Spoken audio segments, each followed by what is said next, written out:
Salut, j'espère que tu vas bien. Bienvenue dans cette nouvelle vidéo. Alors, cette erreur fréquente des rédacteurs web, c'est ce qu'on va voir aujourd'hui. Donc, si tu commets toutes ces erreurs, je peux te garantir que tu vas échouer et c'est surtout parce que je veux pour toi. Donc, reste bien jusqu'au bout de cette vidéo. Et juste avant de commencer, si tu arrives pour la première fois sur cette chaîne, moi je m'appelle Olivier et je suis rédacteur web SEO et coach pour celles et ceux qui ont des compétences en rédaction web mais qui galèrent à trouver des clients. La première erreur fréquente des rédacteurs web, c'est qu'ils passent trop de temps sur les sites d'emploi comme Indeed par exemple. Mais ce qu'il faut bien comprendre, c'est que ce genre de site est ultra saturé, la concurrence est juste énorme et en plus, les missions qu'on te propose sont souvent mal payées. Il en va de même avec les plateformes pour freelance comme Malte, c'est pareil, la concurrence est juste énorme. Le truc, c'est un supermarché, tu vois. Il m'arrive d'aller sur Malte pour chercher un prestataire et que tu le veuilles ou non, tu te fixes sur le prix. Il y a tellement de personnes que tu sais même pas vers qui aller. Enfin, tu vois, donc il faut aller chercher ses clients et éviter d'aller sur les sites d'annonces et éviter d'aller sur les plateformes de freelance. C'est une perte de temps. Et puis en plus, les meilleures missions, c'est toi qui vas les chercher. Il faut pas attendre, c'est toi qui vas les chercher. Et sur les sites d'annonces, encore les sites d'emploi, les missions qu'on te propose souvent, c'est pas foufou. Le but quand tu te lances, c'est vraiment de prendre du plaisir, d'écrire sur les sujets qui te plaisent réellement, être payé à ta juste valeur, etc. Et pour ça, il n'y a pas de secret, il faut aller chercher ses clients. Donc, ne passe pas ton temps sur les sites d'annonces et sur les plateformes pour freelance. Je te conseille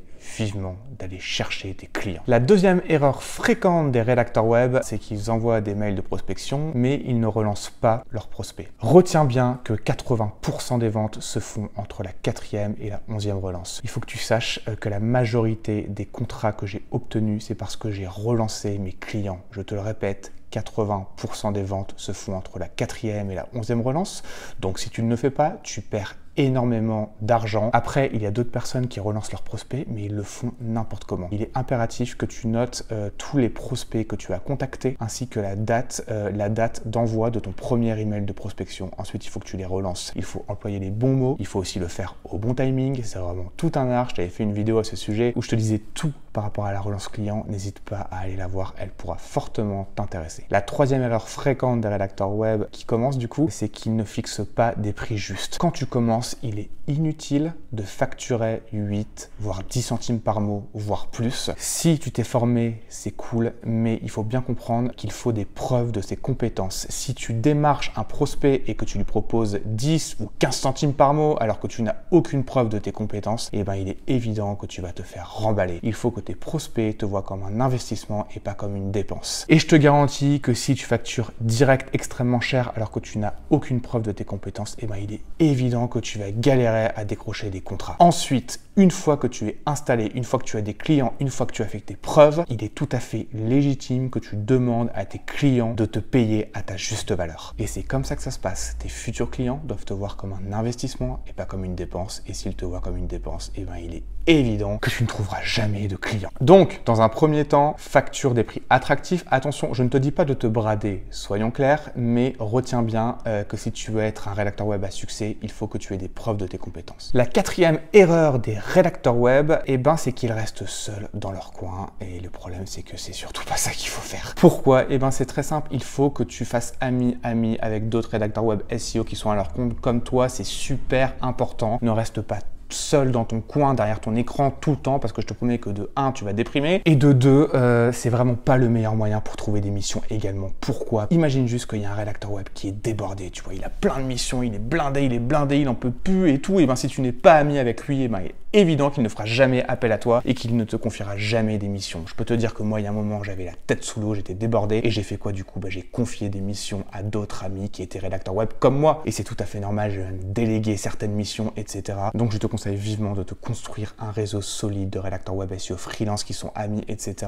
Bon, il faut savoir que dans mon accompagnement, justement, c'est ce que je propose. Dès qu'il y en a un qui est blindé de boulot, justement, il sait à qui confier des missions. Ne reste pas seul dans ton coin, entoure-toi d'autres freelances, d'autres rédacteurs web comme toi, c'est super important. Ça peut vraiment te permettre de trouver des missions, de trouver des clients. La cinquième erreur fréquente des rédacteurs web qui commencent et qui passent trop de temps sur des choses inutiles. Ils prennent le temps de faire un beau site, un beau blog, ils prennent le temps de faire un beau logo, etc.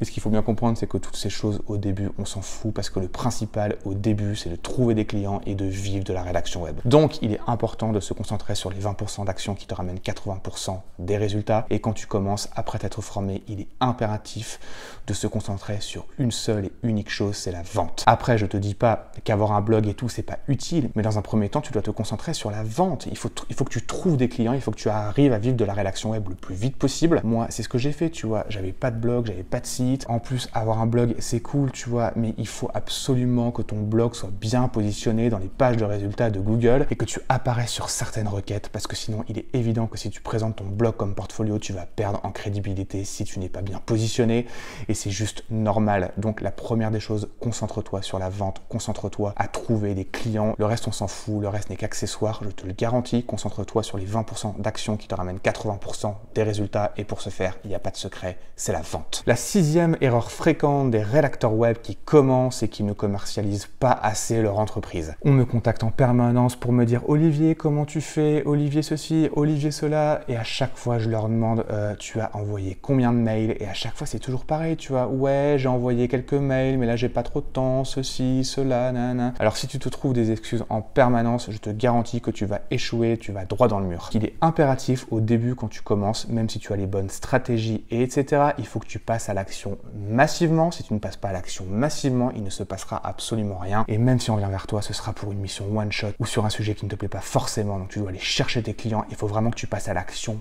massivement. Le début, c'est le plus dur. Après, c'est que du kiff, tu vois. Mais au début, il faut que tu prospectes. Il faut que tu te fasses connaître. C'est super important. Personne ne fera les choses à ta place. Donc, il faut que tu te bouges les fesses. C'est impératif. Et si vraiment tu as peur de démarcher des clients en direct, ce que je peux tout à fait comprendre, surtout quand on commence dans la rédaction web, eh ben, tu peux te diriger vers des agences de stratégie digitale. Tu vas sur Google, tu vas sur le web, tu ouvres une page et tu tapes juste agence de stratégie digitale Lille, agence de stratégie digitale Lyon, etc. Tu chopes le mail du responsable du pôle SEO et tu lui envoies un mail et tu lui expliques, vraiment un mail personnalisé évidemment, et tu lui expliques ce que tu peux lui apporter. C'est ultra simple. Si tu as peur au début de démarcher des clients en direct, dirige-toi vers les agences de stratégie digitale.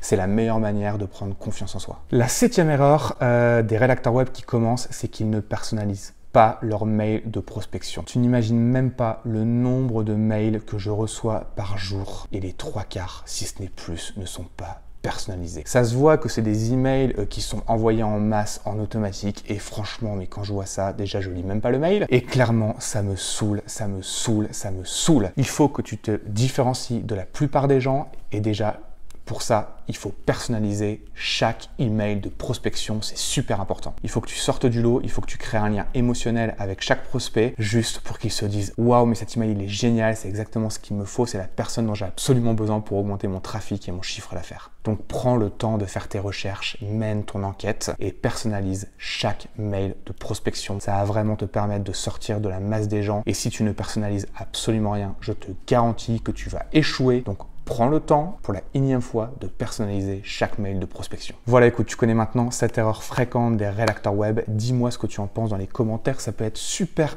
intéressant. Tu me mets un petit like si la vidéo elle t'a aidé, elle t'a plu. Abonne-toi à la chaîne évidemment aussi en activant la petite cloche pour être sûr de ne rien louper les prochaines vidéos. Si tu ne l'as pas encore fait, sache aussi que tu peux aller dans la barre de description juste en dessous de la vidéo pour télécharger un exemple d'email qui te permettra de collaborer plus facilement avec des agences de stratégie digitale. Si tu veux rejoindre l'accompagnement également, que tu en as marre de ne pas trouver de clients, que tu en as marre de galérer, d'avoir des revenus en dents de scie, etc., sache que j'ai créé un accompagnement bien spécifique. Tu trouveras toutes les infos juste en dessous de cette vidéo.